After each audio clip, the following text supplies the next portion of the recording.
Alors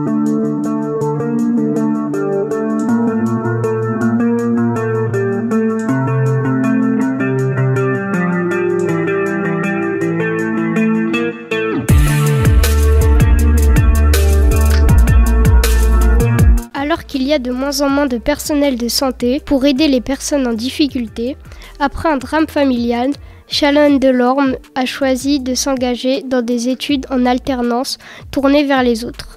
Dans cette interview, en compagnie de Shannon, nous allons tenter de répondre à cette question. Pourquoi choisir de s'orienter vers le service aux personnes ? Aujourd'hui, elle est ici pour témoigner. Shannon Delorme, bonjour. Bonjour. Très jeune, tu as eu envie de devenir psychologue. Qu'est-ce que tu aimes dans ce métier ? Alors psychologue, c'est un métier que je veux faire depuis petite. Je ne vais pas y renoncer, c'est un métier qui me plaît énormément. J'ai été suivie par une psychologue depuis 6 ans. Je m'intéresse beaucoup à l'histoire des personnes, aux problèmes vécus et aux problèmes qu'ils vivent, de comprendre ce qui ne va pas et surtout de donner des conseils. Psychologue, ça parle de psychologie, donc c'est souvent quelque chose qui est dans le cerveau, des maladies mentales. C'est des maladies qu'on ne peut pas gérer, c'est vraiment un milieu qui m'anime vraiment. Tu dis que ce qui t'anime le plus, c'est de comprendre les comportements des personnes ainsi que les raisons de ces comportements. Comment es-tu passée d'une fille qui avait peur du monde à une adulte qui aide les autres ? Alors j'ai toujours été une petite fille qui aimait savoir les problèmes des adultes, qui s'intéressait beaucoup à tout le monde, qui regardait le moindre fait et geste des adultes pour comprendre les problèmes, que ce soit financiers ou les problèmes d'adultes. Je sortais énormément avec ma maman, je sortais avec beaucoup d'adultes et c'est vraiment à la suite du décès de mon papa que j'ai été longtemps hospitalisée, qu'après j'ai eu peur du monde. Donc c'est vrai que je connaissais pas ce que je vivais, je savais pas mes sentiments, je savais pas qui j'étais à peu près, donc j'ai eu peur du monde. Mais par la suite, je me suis retrouvée moi-même où j'ai toujours voulu aider les personnes. C'est vraiment quelque chose de naturel. Shannon, tu as ton bac pro service aux personnes en alternance. En quoi ont consisté tes actions sur le terrain ? Donc les actions sur le terrain, déjà dans un premier temps, il y a toujours un temps d'observation suivi d'un professionnel en tant que stagiaire. Sur un bac pro service à la personne, par exemple, il faut avoir des compétences pour acquérir des tâches. Donc on réalise un peu le travail d'un professionnel. Je prends un exemple sur un EHPAD, faire une douche à une personne âgée. Si on a un peu de réticence pour une personne qui a peur de voir une personne nue, c'est vrai qu'ils sont beaucoup à l'écoute, les professionnels, et ils savent s'adapter aussi aux stagiaires. Tu as pu découvrir différents domaines du service à la personne, lesquels t'ont le plus marqué et pourquoi ? Le domaine qui m'a le plus marqué, c'est vraiment la petite enfance. La petite enfance, on permet de voir les enfants grandir, d'apprendre de nouvelles choses. Grâce à l'école, j'ai été plus attirée par les enfants qui ont eu des troubles de comportement, qui étaient un peu plus seuls. Et ça m'a vraiment plu. Et c'est là où je me suis dit, la petite enfance, déjà, c'est un endroit où ils grandissent, où ils apprennent, où ils sont en danger, en quelque sorte. Ils ne sont pas assez matures pour savoir le danger.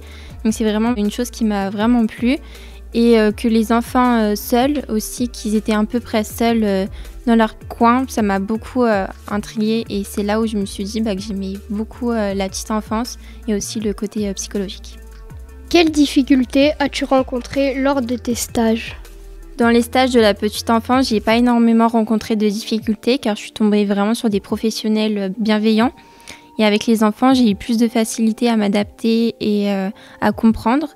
J'ai eu un stage où c'était compliqué. Après le décès de mon papa, du coup, c'est vrai que tout ce qui parlait au niveau de la mort, ça a été compliqué pour moi.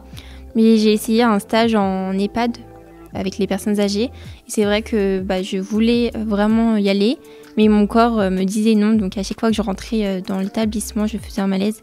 Donc je dirais que c'est ma plus grosse difficulté, ça a été la mort, de se confronter à ça. Mais j'ai su travailler dessus. Et aussi, il y a eu... je suis une personne très pudique et de voir une personne, du coup, faire une douche à une petite mamie ou un petit papy, c'est vrai que c'était un peu... pour moi, j'étais un peu gênée. Donc, j'étais vraiment pas à l'aise et j'ai su travailler sur ça aussi. Tu dis qu'avec tes expériences professionnelles, tu as pu acquérir une posture responsable. À ton avis, quelles sont les qualités à avoir pour être un bon aidant ? Pour moi, pour être un bon aidant, il faut être à l'écoute, avoir de l'empathie. L'empathie, ça veut dire de se mettre à la place des personnes, de les comprendre. Il faut avoir le sourire, savoir mettre son côté personnel en dehors de la structure ou de la chambre. Par exemple, quand on rentre dans une chambre en EHPAD, c'est vrai que si un patient ça s'est mal passé, on doit mettre tout de côté pour que l'autre patient ne ressent pas ce qu'on a pu vivre avec le patient d'avant. On affronte beaucoup de situations qui sont bouleversantes, mais toutes ces choses se travaillent. La politesse reste le plus important, le respect aussi des patients. Et surtout, respecter leur intimité. Il faut être bienveillant et patient et à l'écoute des patients. Le contact humain est important pour toi. Est-ce que tu t'es déjà lié d'amitié avec un patient ou une personne que tu as aidée ? Alors c'est quelque chose de compliqué chez moi. Je suis une personne qui s'attache énormément, mais ça m'est jamais arrivé pour l'instant. Je me donne à fond dans le bien-être des patients, donc ça peut être compliqué dans l'attachement. Par exemple, j'ai fait souvent en structure de la petite enfance. La petite enfance, ils ont besoin quand même plus de nous. Et c'est vrai que les enfants, on s'attache, mais c'est pas un lien amical ou un lien... c'est plus un besoin qu'ils ressentent. Donc j'ai pas vraiment ressenti que je m'étais attachée, un lien d'amitié. Mais après, c'est vraiment quelque chose que je sais que je dois travailler dessus. Par exemple, en école d'aide-soignante, je vais devoir travailler dessus pour justement pas créer des liens et savoir rester professionnelle. Tu as fait 1 an d'apprentissage à l'école de l'Aise. Peux-tu nous raconter une anecdote ou un souvenir ? J'ai fait, 1 an en école de l'Aise. Le souvenir que je garderai toujours, ça sera les enfants, bien évidemment, et surtout l'évolution qu'un enfant peut avoir de la rentrée scolaire à la fin d'année. Ça grandit tellement vite. Le souvenir que je ne vais pas oublier, c'est qu'un petit enfant qui était en petite section, il arrivait très bien à mettre ses chaussures, ses chaussons, il était très autonome. Mais quand j'étais présente dans la structure, il ne savait plus du tout faire. Et j'ai été longtemps dans le déni. Et cet enfant il s'est beaucoup joué de moi. Et c'est vrai que jusqu'à maintenant, je l'ai aidé énormément. Mais maintenant, j'ai su qu'il savait très bien faire les choses. Donc c'est vraiment ce petit enfant-là que je me souviendrai. Après, le moment le plus incroyable, c'est quand ils sortent de l'assiette, ils sont tout mignons, ils demandent que des câlins, etc. Donc ça, c'est un moment privilégié et je m'en souviendrai. Tu dis qu'aider les autres pourrait devenir vital pour toi. Est-ce que tu peux nous expliquer pourquoi ? Je vais prendre l'exemple par rapport à ma famille. Je sais que si j'aide pas et que je sens que les personnes autour de moi sont mal, je n'arrive pas à avancer dans ma propre vie. Aider les autres, ça m'aide à aller bien en moi aussi. Je vais pas pouvoir, comme j'ai dit, avancer si les personnes qui sont mal autour de moi, on les laisse comme ça. Ça m'impacte énormément. Donc je préfère, moi, pouvoir les aider pour aller bien. Ça peut être quelque chose de négatif comme de positif pour moi. Mais c'est naturel de venir en aide à des personnes. Et en quelque sorte, j'ai voulu essayer de guérir mon père et je n'ai pas réussi. Et à chaque fois que j'ai réussi à aider une personne dans le travail, c'est vrai que ça me remonte fortement le moral et que je me sens mieux. On sait que tu as vécu un drame dans ta famille. À quel niveau penses-tu que ton parcours t'a aidé sur le plan personnel ? Je pense qu'à cause ou grâce à mon vécu, j'ai pu être plus mature par rapport à mon âge. Et surtout, j'ai été vite confrontée du coup à des problèmes qu'un enfant de mon âge ne devrait pas avoir vécu.